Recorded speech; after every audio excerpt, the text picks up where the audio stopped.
Okay, so over the last couple of videos, we've been talking about what happens when the person opens the guard. We've had a tripod sweep. We've also talked about keeping our guard closed and how we can sweep the person. There'll be other techniques that we go over as well, but now we're gonna get into some submissions. The first submission we're gonna do is our cross collar choke, and I'm gonna start it from yanking the person down. Okay, so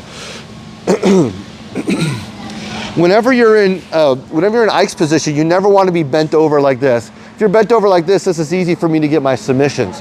So he goes to try and stand, I grab the collar. The moment he tries to go with his other knee, I yank him down, okay? And now that I've broken his posture, I can start going for my submissions.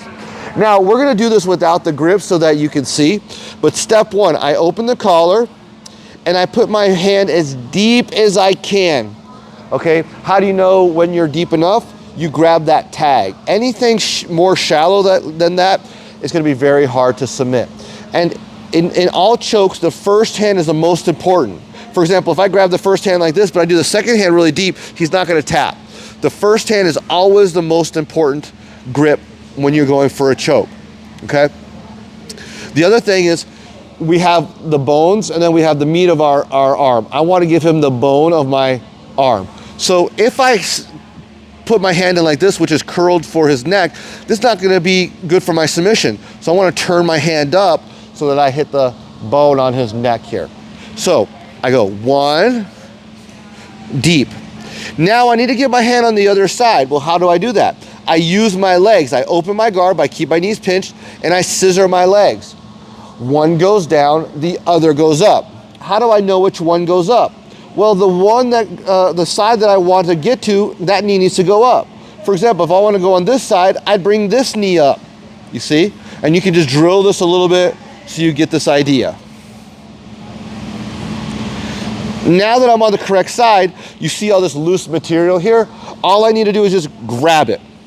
Okay, you want to try and grab as close to the first hand as possible. Don't grab here, because it's not connected to his neck. You want to grab as close to the first hand as possible. Now that I've made my connection correct, I lock my elbows together. I bring myself back in the middle as I turn that palm up. Remember to give the blade, because right now I'm giving the cushion, the meat of my arm. I want to give the blade.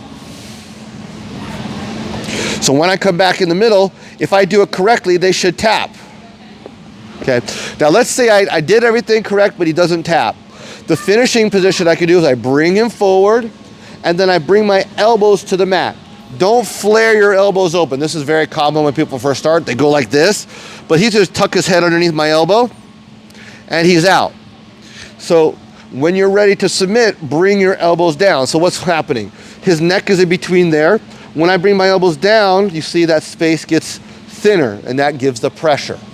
Okay, so I go one, scissor, two, and then curl my palm up, make sure the blade's on the throat as I come back in the middle for the submission.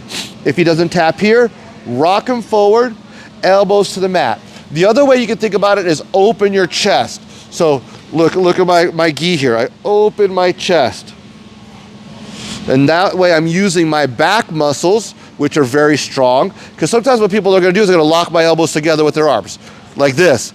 So I can't bring my elbows to the mat so easily. So I focus on opening my chest for the submission, okay? And then that's our cross collar choke from the closed guard.